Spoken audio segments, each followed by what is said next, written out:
어제 저녁부터 함께 말씀을 나누면서 어제는 하나님께서 우리를 향하신 존중, 그 존중의 사랑에 대하여 말씀을 드렸습니다.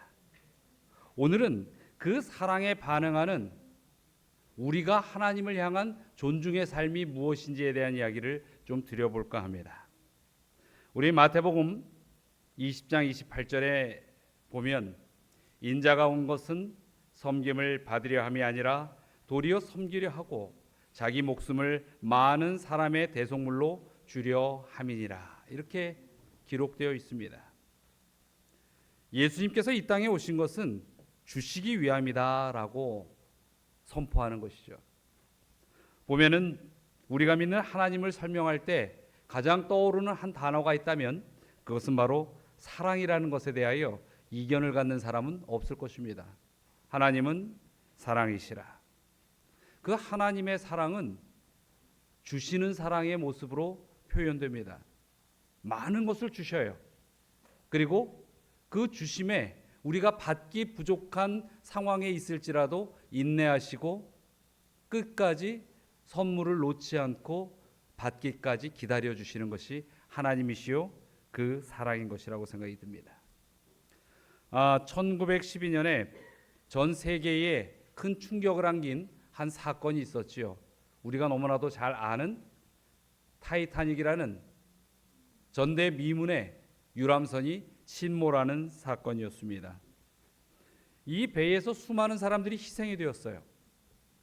그리고 그 스토리는 너무나 애절하기 때문에 영화로까지 만들어져서 많은 사람들을 울렸죠.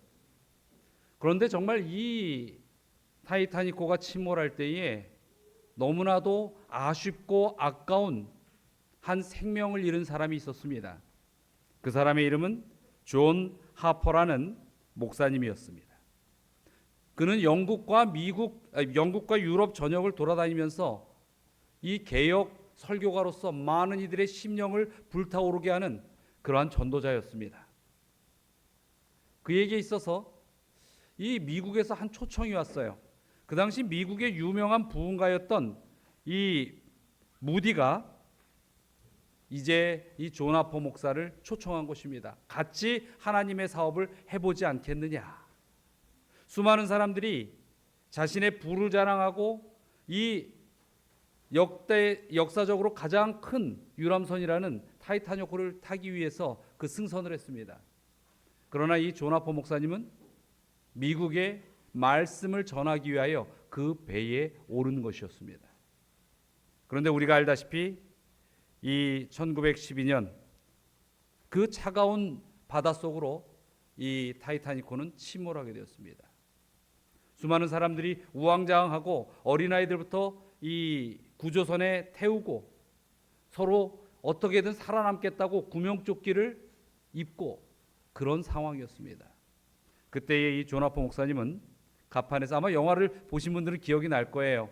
아름다운 한쪽에서 이 악단들이 음악을 켜고 그곳에서 하나님의 말씀을 전하는 그 장면들, 그때의 이 선상에서 마지막까지 하나님의 기별을 전하며 설교를 하였던 것이 이 존 하퍼 목사라고 합니다. 배가 침몰했습니다. 이 다행인지 불행인지 존 하퍼 목사님에게는 배를 탈 수 있는 권한은 없었지만 이 사진에 나오는 딸아이를 그래도 이 구명정에 태울 수 있었고 본인은 구명조끼 하나를 이제 받았어요. 그리고 차가운 바다에 빠지게 되었습니다. 그때에 바다에서 구명조끼도 없이 허우적거리는 한 사람을 보게 되었습니다. 그를 향하여 헤엄쳐 갑니다. 그리고 뭐라고 할까요? 당신은 하나님을 믿습니까? 아니요. 그럼 당신은 좀 더 살아야 됩니다. 그리고 이 목사님은 구명조끼를 벗어서 그에게 줬습니다. 차가운 바닷속에서 몸은 얼어붙고 이제 물에 떠 있을 힘조차도 별로 없었어요. 그때 저 옆에서 한 사람이 이 물속에서 추위 속에 벌벌 떨며 이 죽음을 기다리는 또 한 사람을 봅니다. 그에게 헤엄쳐 갔습니다. 더 이상 손발이 움직이지 않는데 그 사람에게 다가가서 마지막으로 이렇게 외칩니다. Believe in the Lord Jesus Christ and you will be saved.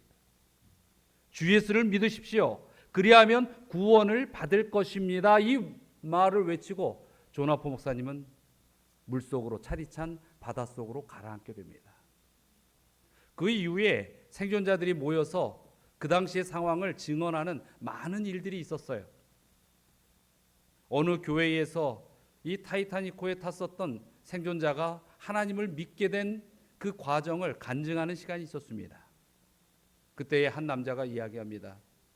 나는 물속에 빠져가면서까지 하나님을 믿으라고 외쳤던 그 음성을 구조받은 후에 잊을 수가 없었습니다. 그래서 나는 교회에 나오게 되었습니다. 그때 한 사람이 또 외칩니다. 그 사람이 나에게 구명조끼를 준 사람이었습니다. 여러분, 이 조나퍼라는 분은 자신의 생명이 얼마 남지 않은 그 시간에 끝까지 많은 이들에게 기별을 전했습니다. 그리고 한 사람에게는 육신의 생명을 연장할 수 있는 구명조끼를 선물로 주었습니다. 그리고 마지막 한 사람에게는 물속에 빠져가면서 외쳤던 한마디의 말씀, 그것이 영혼을 구원하는 생명의 말씀이 되었습니다.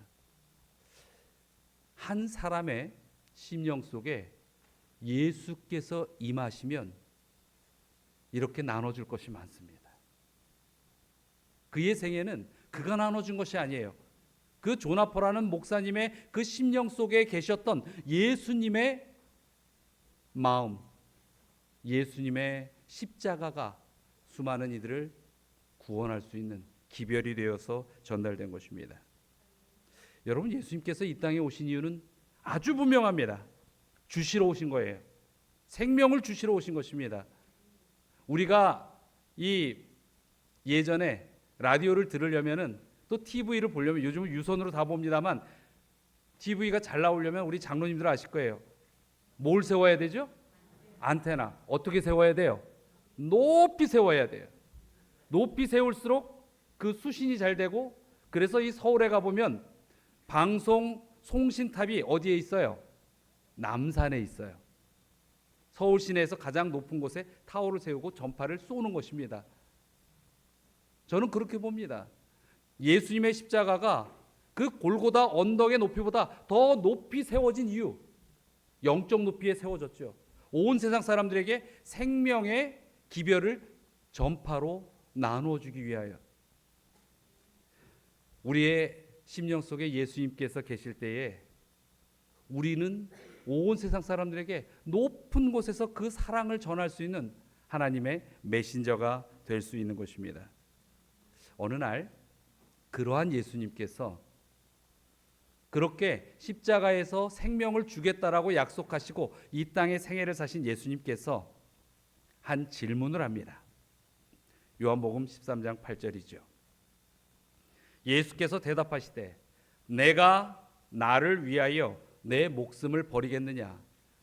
내가 진실로 진실로 내게 이르노니 다 굴기 전에 내가 3번 나를 부인하리라. 누가 누구에게 하신 말씀이에요?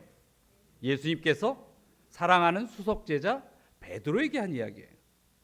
베드로에게 뜬금없이 이야기를 하십니다. 주님, 저는 주님을 절대 떠나지 않을 것이고, 주님, 저는 주님을 끝까지 지킬 것이고, 주님, 주님께서, 그 말은 기록되어 있지 않지만 베드로의 마음이 있었어요.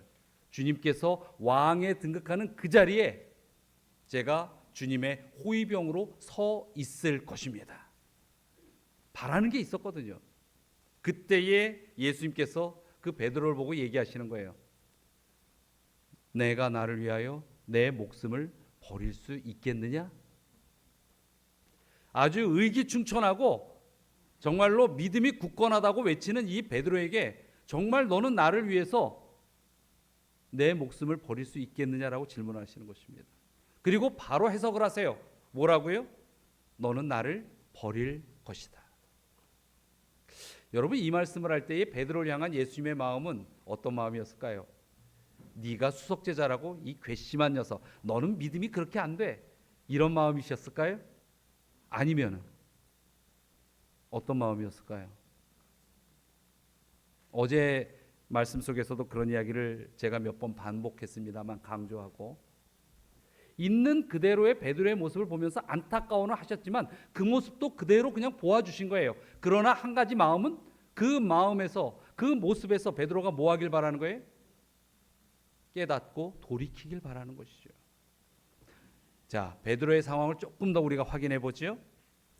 그 이전에 예수님께서 질문하시는 그 전의 상황을 보면, 베드로가 이르되 내 발을 절대로 씻기지 못하리이다. 예수께서 대답하시되 내가 너를 씻어주지 아니하면 너와 내가 나와 상관이 없느니라. 예, 최후의 만찬의 장면입니다. 이 세족을 하는 세종예식의 그 장면이었습니다. 예수님께서 예수님의 베드로의 발을 씻기려고 탁 무릎을 꿇습니다. 정말 끝까지 겸손의 모습으로 예수님은 제자들 앞에 무릎을 꿇는 거예요. 발을 씻기기 위해서 말이죠. 그랬더니 이 베드로가 뭐라고 해요? 그러지 마십시오.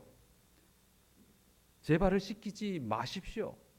그때 예수님께서 뭐라고 하셨어요?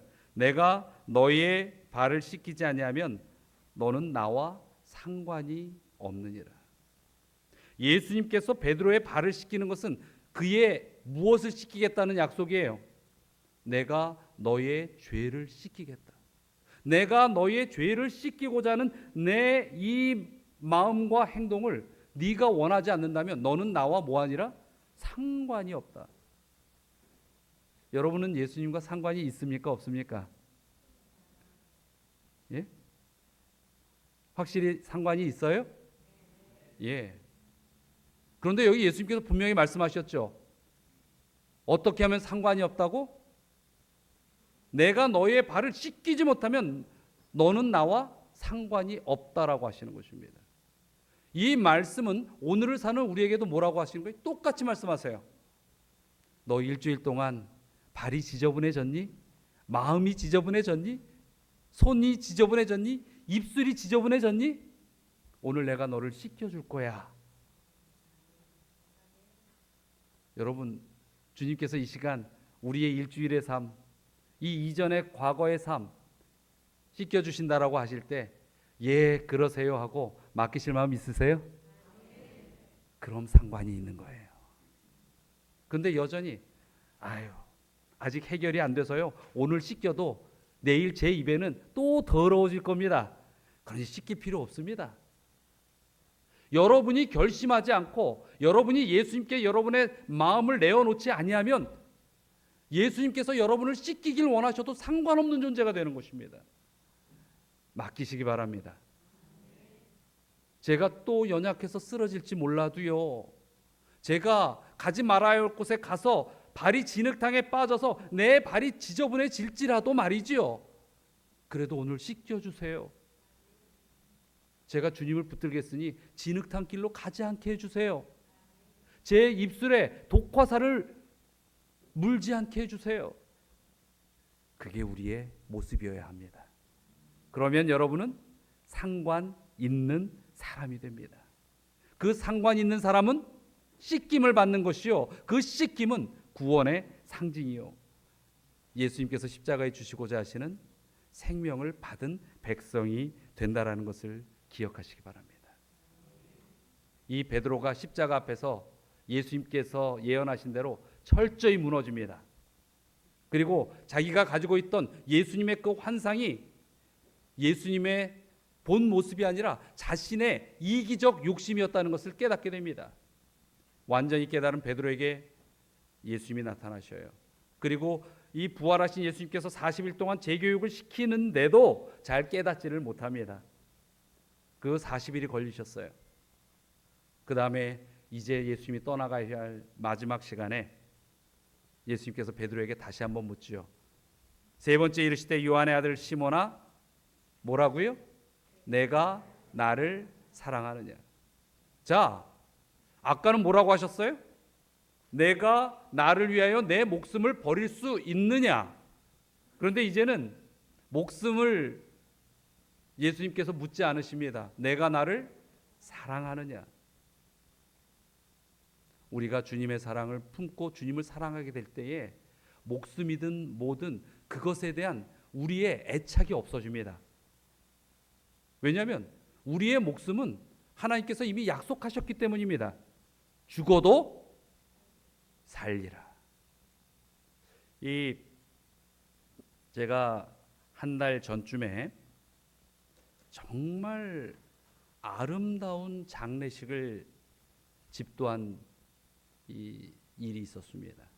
저희 교회의 그 부목사님으로 있는 목사님의 장모님께서 돌아가셨어요. 이분은 30대에 신앙을 받아들이신 분입니다. 너무나 아름답게 봉사하시고 아름답게 헌신하며 사셨던 집사님이에요. 이분이 이제 제주도에 교회를 다니시는 분이셨는데, 제가 지난주에 제주도 있는 그 서귀포 교회 가서 집회를 좀 했습니다. 다 아셔요. 제주도에 있는 모든 분들이 그 집사님을 얼마나 아름답게 사셨는지. 도로가처럼 사셨어요, 정말. 근데 덜컥 이 암이 걸리셨어요. 정말 오랜 시간 투병을 하셨습니다. 그런데 이 집사님께서요, 얼마나 자신의 이 죽음을 준비를 잘 하셨는지, 그 언니들이 있는데 네 자매가 있어요. 한 자매는 이 집사님이 전도를 해서 우리 교인이 되었는데, 두 언니는 아직 우리 교인이 되지 않았어요. 한 분은 천주교 다니고 한 분은 장로교회를 다니십니다. 그런데 그 언니들에게 이야기를 했어요. 제가 장례식장에서 들은 이야기입니다. 언니, 내가 어떻게 주님 안에서 잠드는지 잘 봐. 내가 어떻게 인생을 준비하고 마치는지 잘 봐. 언니들은 볼 수 있을 거야. 이제 장례식 때에 제가 하관 예배를 합니다. 마지막 이제 취토를 하지요. 취토를 하는데 그 큰언니, 장로교회 다니시는 큰언니가 취토를 하면서 그 자기의 죽은 동생의 이름을 부르면서 뭐라고 하시는지 아세요? 야, 잘 봤다. 나도 하나님을 믿지만 하나님을 믿는 사람이 이렇게 눈을 감는 것이구나라는 걸 이제 배웠다. 그랬더니 그 둘째 언니가 이야기합니다. 네가 믿는 신앙, 네가 믿는 하나님이 무엇인지를 다시 한번 깊이 고민하며 하나님 앞에 기도하게 된다. 그러고 나서 이제 식당으로 내려오는데 그 두 분이 저한테 찾아와서 제 손을 꼭 잡아요. 그러더니 그분들이 이야기합니다. 그분들은 동생이 왜 하필이면 제7의 안식일 예수제임교회를 다니냐고 아주 불만스럽고 원망스러웠던 분이에요. 그러면서 뭐라고 했냐면, 네가 믿는 교회가 진리교회면 너가 이렇게 일찍 병이 걸려서 죽게 되냐? 근데 저한테 이야기합니다. 목사님, 이 교회는 장례식도 짜고 합니까? 무슨 얘기입니까? 동생이 저에게 그렇게 들려줬던 성경의 기별들이 있습니다. 그런데 입관, 발인, 하관 다 다른 목사님이 설교했어요. 근데 시리즈로 동생이 자기에게 했던 얘기를 목사님들이 똑같이 시리즈로 하더라는 거예요. 전혀 다른 설교를. 그러나 동생이 해줬던 기별을. 왜 그러냐면 가족들이 안 믿는 분이 있다는 걸 알기 때문에 희망과 진리의 기별을 거기에 담아서 우리들이 했거든요, 목회자들이. 그러면서 딱 하는 말이, 자기 동생의 잠드는 죽음 앞에 목사님들이 하는 기별이 정말 성경의 하나님의 기별인 것을 자신들이 부인할 수가 없겠다. 이 교회가 참교회가 맞습니다. 여러분, 그 두 딸이 있는데 울질 않아요. 엄마가 울지 말라고 했어요. 왜요? 우리 안에 계시는 예수님은 만날 날을 이미 약속해 주셨다. 나를 위하여 울지 말고 내 장례식에 왔음에도 예수님을 믿지 않는 자들을 위하여 기도하라고. 여러분, 이 예수님께서 마음에 들어오면 그 삶이 이만쯤은 돼야 되지 않겠습니까? 여러분, 오늘 나가서 무슨 불행한 일이 있어서 여러분에게 인생에 큰 위기가 와도 그걸로 절망하지 마십시오. 우리가 예수님을 품고 사는 사람들인데 무슨 문제가 있겠습니까? 예수님께서 베드로에게 묻는 게 그거예요. 내가 나를 사랑하느냐? 내 마음에 이제는 나의 사랑이 새겨져 있느냐? 그러고서 뭐라고 한 거예요?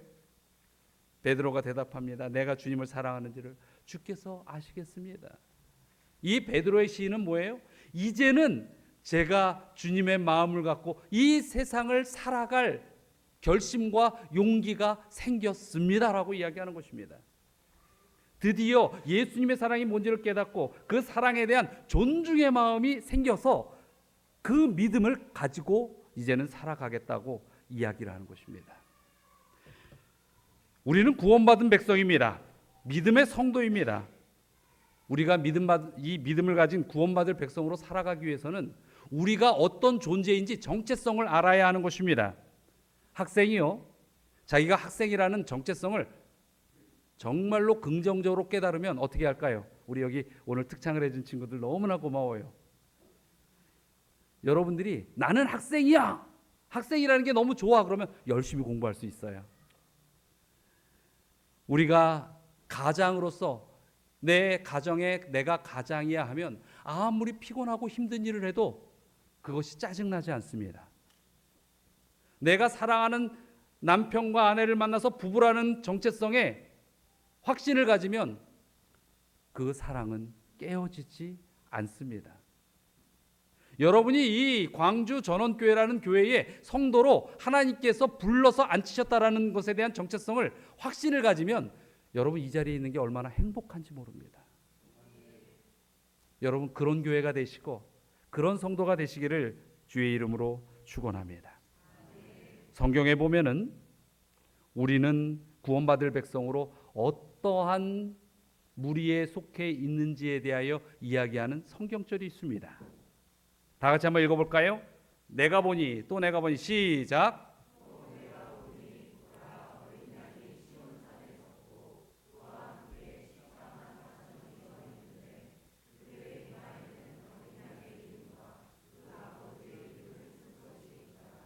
예, 14만 4천. 이 예언에 있어서 14만 4천이라는 것은 구원받을 백성들의 상징적인 숫자입니다. 여러분 예언 공부 좋아하시죠? 이 요즘 보면은 예언하면은 조금 약간 알러지 반응을 일으키시는 분들도 어느 교회는 있어요. 그런데 제7일 안식일 예수 재림교회의 정체성은 이 사명적으로는 세 천사의 기별입니다. 이거에 대해서 여러분이 부인하시면 안 돼요. 예수님께서 십자가에서 돌아가시며 이 땅에 남기신 마지막 사명은 세 천사의 기별이에요. 그것이 우리의 이 교회의 교리의 처음 서문에도 나와 있고 우리 정관 서문에도 나와 있는 것입니다. 그리고 이 세 천사의 기별을 가지고 그 사명을 완수하며 살아가는 사람들을 뭐라고 이야기하냐면 남은 무리라고 이야기하는 것입니다.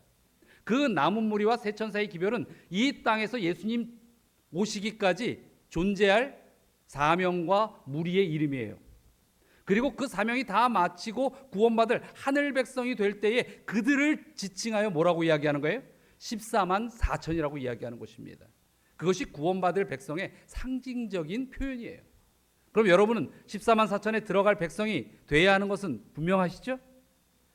그 14만 4천인으로 살아가는, 거기에 속한 백성으로 살아가는 백성들이 바로 베드로처럼 주여 주를 사랑하는 줄 주께서 아시나이다라고 이야기할 수 있는 믿음의 백성이 된다는 것입니다. 자, 이 14만 4천에 대하여 3절에는 이렇게 이야기하죠. 그들이 보좌 앞과 내 생물과 장로들 앞에서 새 노래를 부르리니 땅에서 속량함을 받은 14만 4천 밖에는 능히 이 노래를 배울 자가 없도다. 하늘에서 하나님 앞에서 예배를 드리며 구원의 찬양을 부를 자들이 이들 외에는 없다는 것입니다. 세 천사의 기별을 가진 자요, 남은 물이라고 부름을 받는 자요. 그래서 여러분들은 14만 4천인이라고 능히 믿음을 갖고 살아가야 하는 것이 우리들의 정체성이라는 것을 잊지 마시게 되기를 바랍니다. 자, 그렇다면 이 14만 4천인은 어떤 특징을 가지고 있는지 자못 중요한 것 아니겠습니까? 보면은 이 14만 4천, 그들은 이마에 인을 받은 자들이다. 다시 말씀드려서 이 베드로가 예수 그리스도의 사랑을 가슴에 새기고 그것이 삶의 걸음을 인도하는 힘이 되었던 것처럼 하나님의 인, 그 사랑의 인이 마음에 새겨지고 진리의 기별이 각인된 자들이 바로 14만 4천이라는 것입니다. 그들의 특징에 대하여 요한계시록 14장 4절과 5절에는 우리에게 몇 가지의 설명을 주고 있습니다. 다 같이 한번 읽어보죠. 이 사람들은 시작.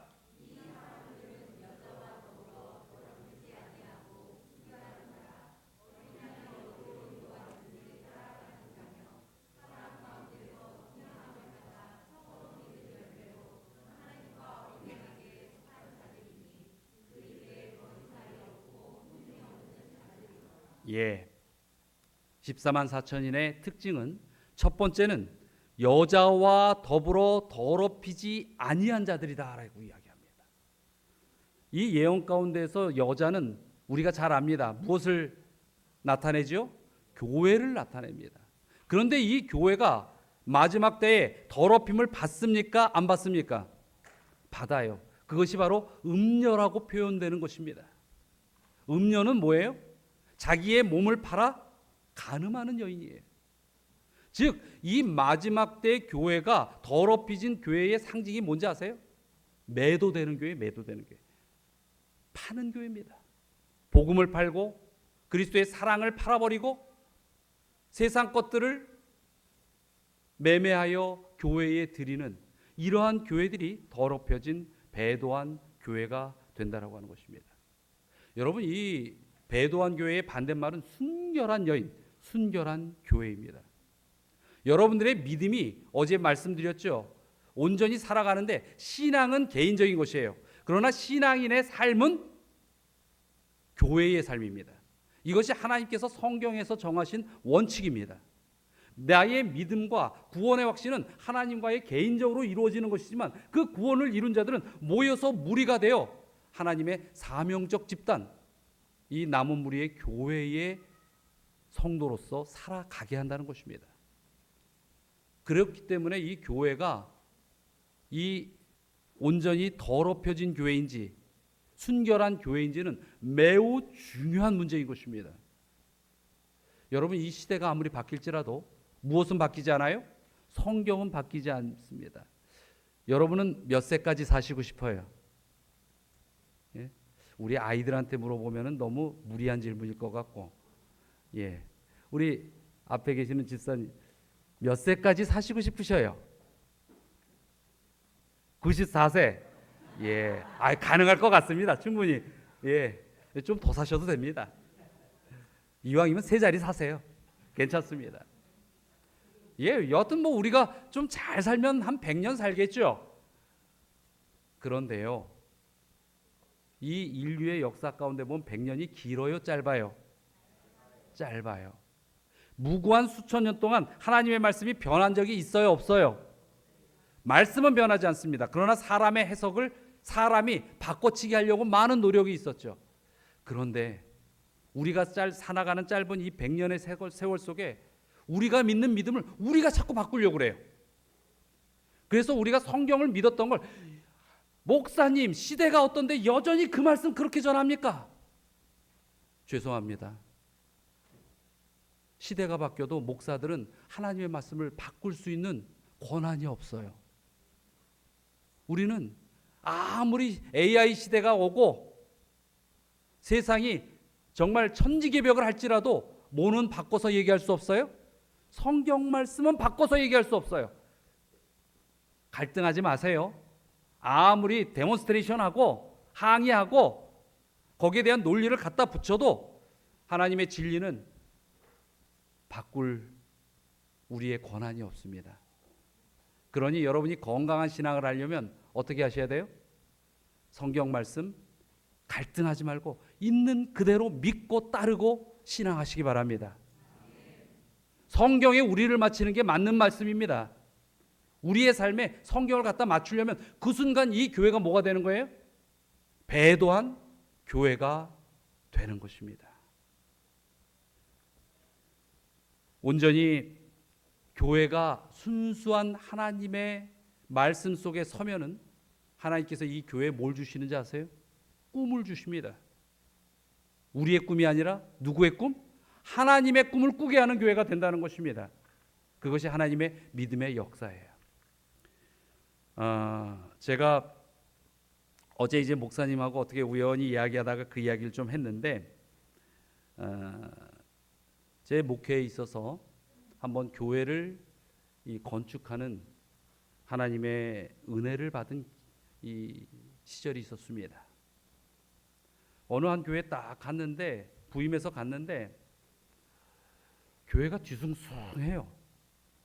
그 전주에 전임 목사님이 이제 고별 설교를 하는 날이었는데, 안교 시간에 이 교회의 재직과 그 이미 발령받은 목사님 마지막 고별 설교하는 날이었는데, 그 마지막 날 좀 어려움이 있었어요. 그래서 그 목사님이 도저히 감당하지 못해서 고별 설교를 못하고 안교 마치고 나가버리셨어요.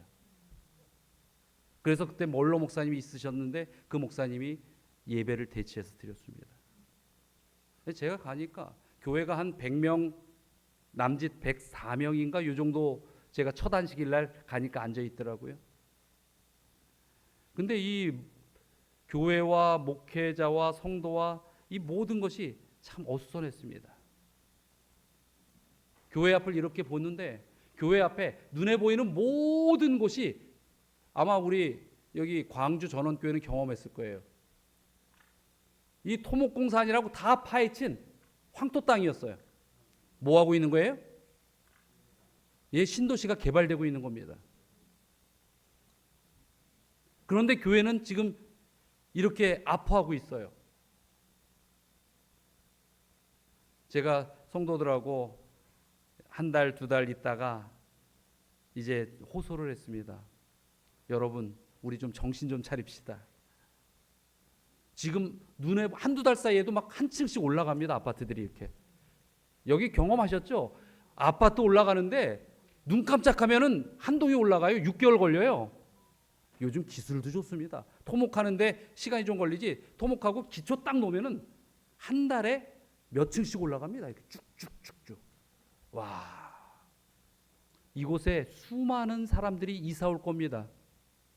우리 이러고 있으면 안 됩니다. 교회가 준비해야 합니다.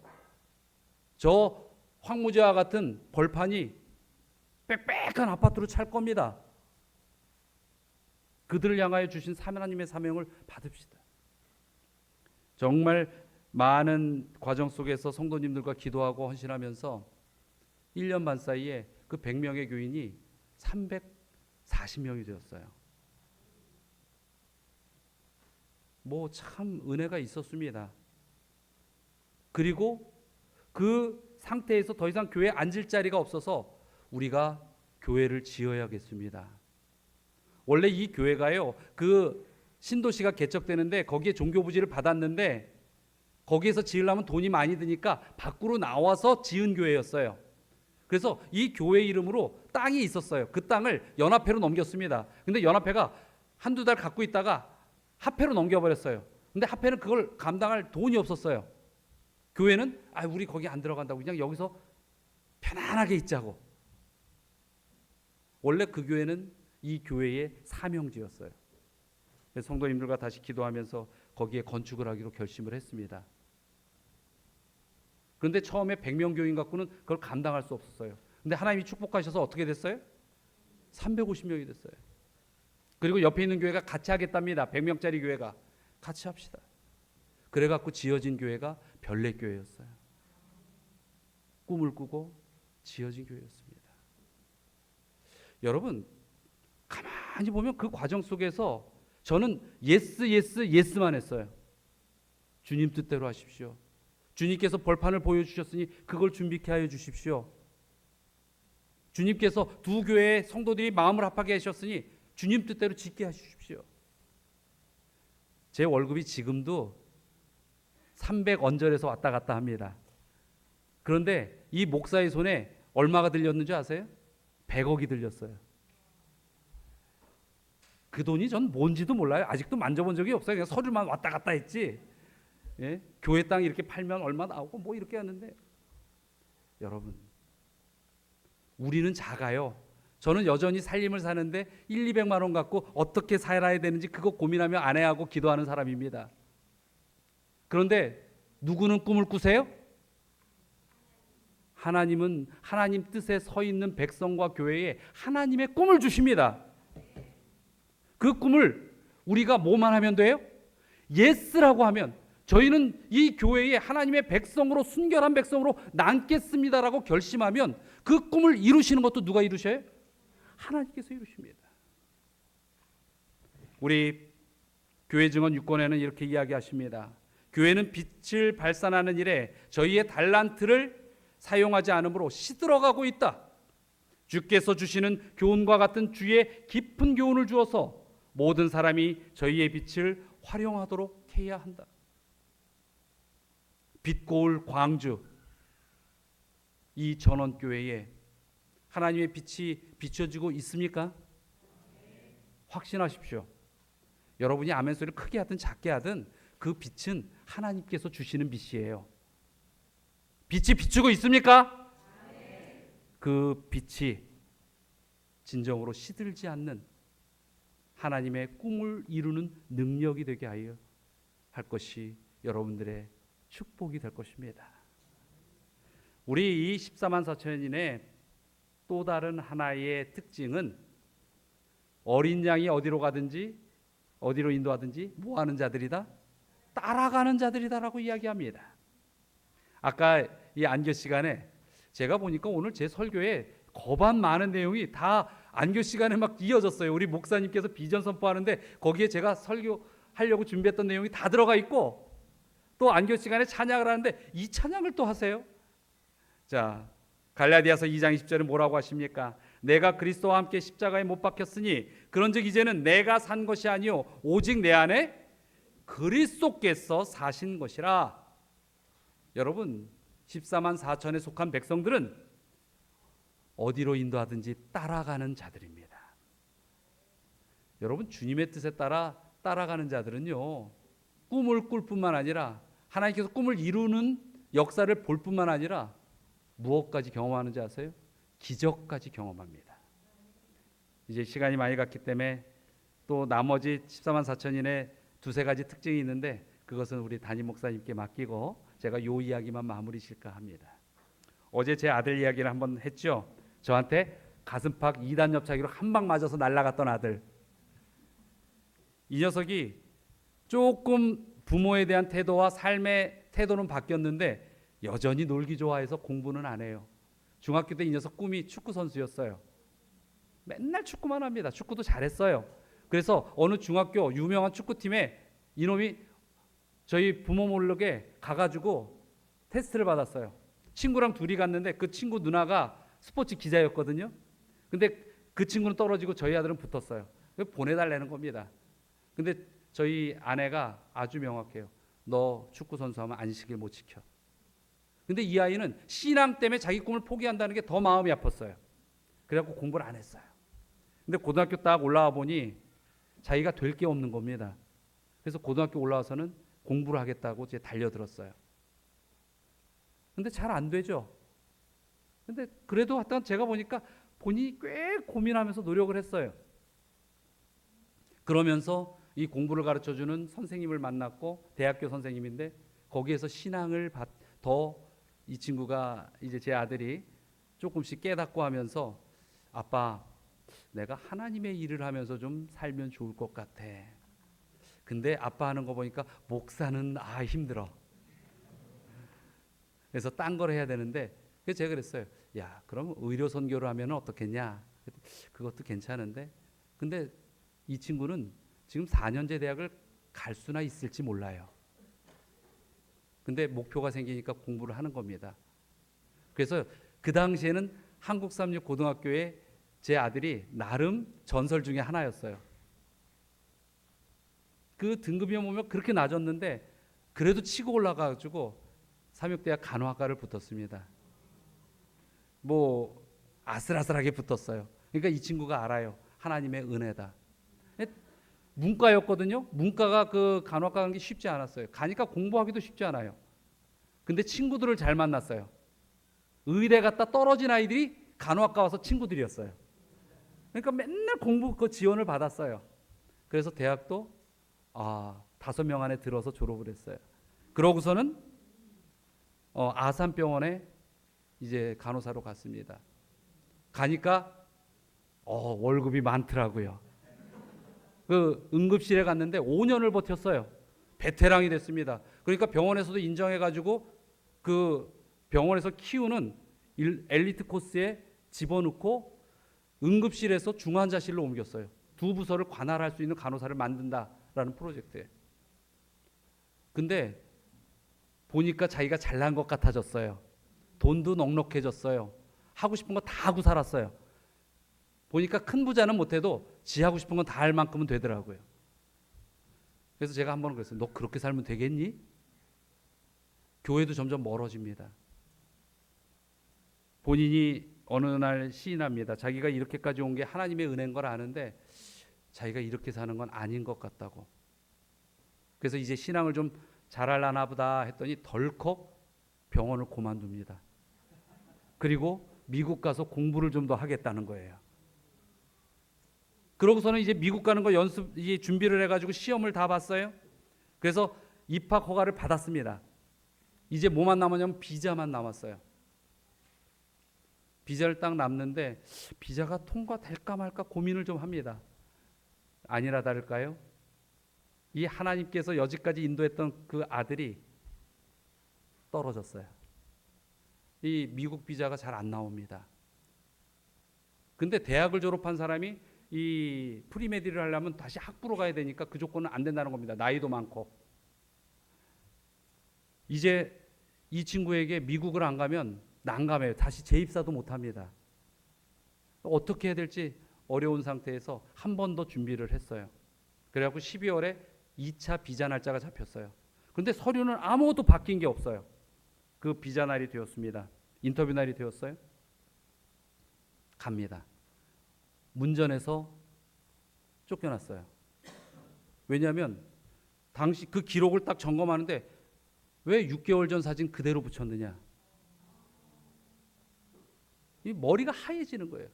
그래서 막 뛰어다니는데 다행히 사진관 하나가 열려 있어요. 얼른 사진 찍고 붙여갖고 딱 왔는데 5분 차이로 아슬아슬하게 들어갔어요. 이미 앞에 줄 섰던 사람 다 들어갔습니다. 들어가니까 이제 인터뷰하는 사람들이 각 대사 앞에 쭉 서 있는데 제일 어느 한 줄의 마지막 끝에 딱 섰어요. 근데 이거는 뭐 사실인지 아닌지 또 이 잘못하면 위험한 말이 될지 모르지만 그 비자 인터뷰하는 사람들에게 있어서 하나의 속성이 있어요. 좀 몸집이 덩치가 크고 그 백인 여자를 만나면 떨어질 확률이 아주 높다. 근데 제 아들이 첫 번째 인터뷰 때도 그런 분을 만났거든요. 두 번째 인터뷰 때 딱 보니까 또 그런 분이에요. 그러니까 뭐 하나라도 희망을 잡으려고 하는데 최악으로 간 것입니다. 아니나 다를까 딴 줄보다 이 줄이 계속 떨어지는 겁니다. 페일되고 떨어지는 것입니다. 근데 제 아들은 이제 두 번째 인터뷰 떠지면 더 이상 희망이 없어요. 이 미국은 못 가고 한국에서 이제 자기 길을 다시 찾아야 됩니다. 그리고 하나님께 나름대로 서원한 건 있는데 이 기도하고 저희 가족들도 그 시간에 같이 시간을 맞춰서 기도를 하고 있었습니다. 이제 면접이 쭉 오고 앞에 한 여학생이 있고 아들만 남았습니다. 다른 분들은 다 끝났어요. 근데 이 앞에 여학생이 딱 그 면접 인터뷰가 끝났는데 이 여학생도 떨어졌어요. 아주 젊은 아이인데. 그래서 자 넥스트 다음 사람 와라. 그래서 아들이 딱 일어났는데 이 여학생이 안 나오는 겁니다. 항의하는 겁니다. 나 왜 떨어지냐. 말이 안 된다. 그러니까 처음에 이렇게 설명해 주더니 나가라. 그리고 두 번째 불렀어요. 이 여학생이 또 안 나가는 거예요.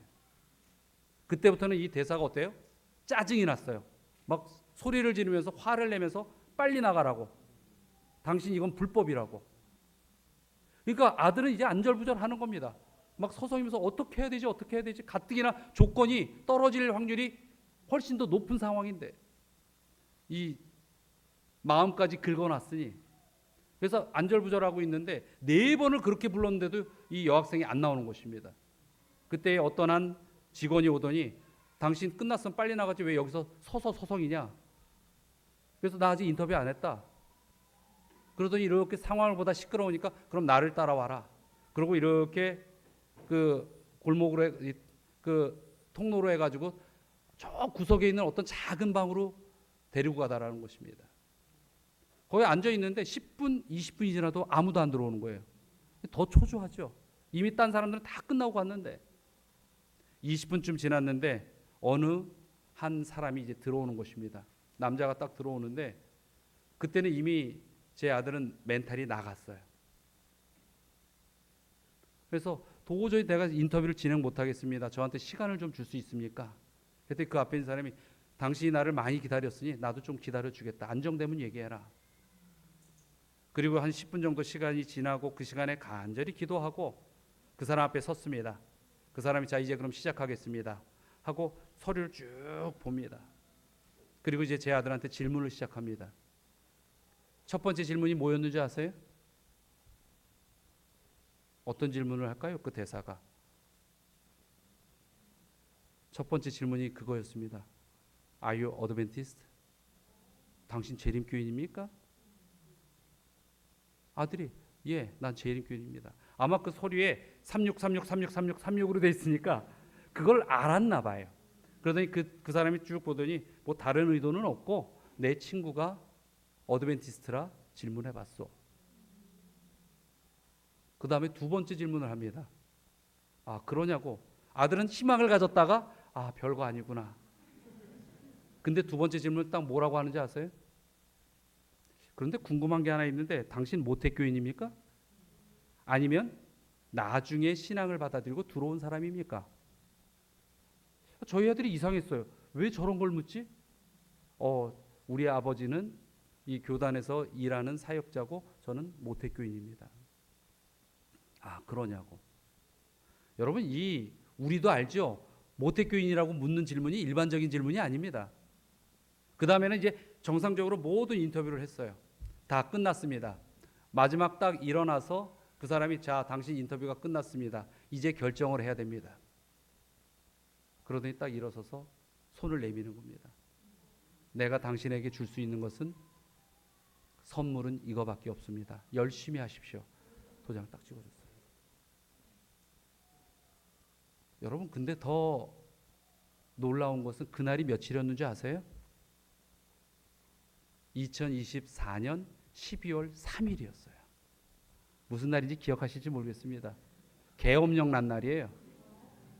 그날 이후로 이 면접은 며칠 동안이 취소돼 버렸습니다. 그리고 그날 이후로 계엄령 난 나라의 비자는 거의 주지 않습니다. 제 아들에게는 마지막 기회, 마지막 시간에 그 인터뷰가 끝나고 제 아들이 딱 나와서 한 이야기가 뭔지 아세요? 하나님은 살아계셔. 하나님은 내 안에 계셔. 하나님께서 내 기도를 들어주셨어요. 여러분, 어디를 인도하든지 따라가는 자는 우리 마음에 예수 그리스도의 영이 여전히 살아계시다는 것을 믿고 살아가는 사람들입니다. 그 사람들은 지금 2026년도를 사는 이 시간에도 변함없이 기적을 경험합니다. 사랑하는 우리 광주 전원교회 성도님들이시여, 여러분들은 14만 4천인입니다. 여러분은 기적을 경험하는 백성들이 될 것입니다. 여전히 예수 그리스도께서 심령 속에 살아계시는 믿음의 삶을 살아가실 분임을 저는 확신합니다. 그 믿음으로 그렇게 살아가시게 되기를 간절히 바랍니다. 베드로에게 묻습니다. 내가 나를 사랑하느냐? 우리 다 같이 대답해 봅시다. 시작. 내가 주님을 사랑하는 줄을 주님께서 아시나이다. 주님을 사랑하며 주님의 그 사랑 안에서 살아가시는 믿음의 굳건한 백성들이 우리 모든 분들이 되시기를 주의 이름으로 축원합니다.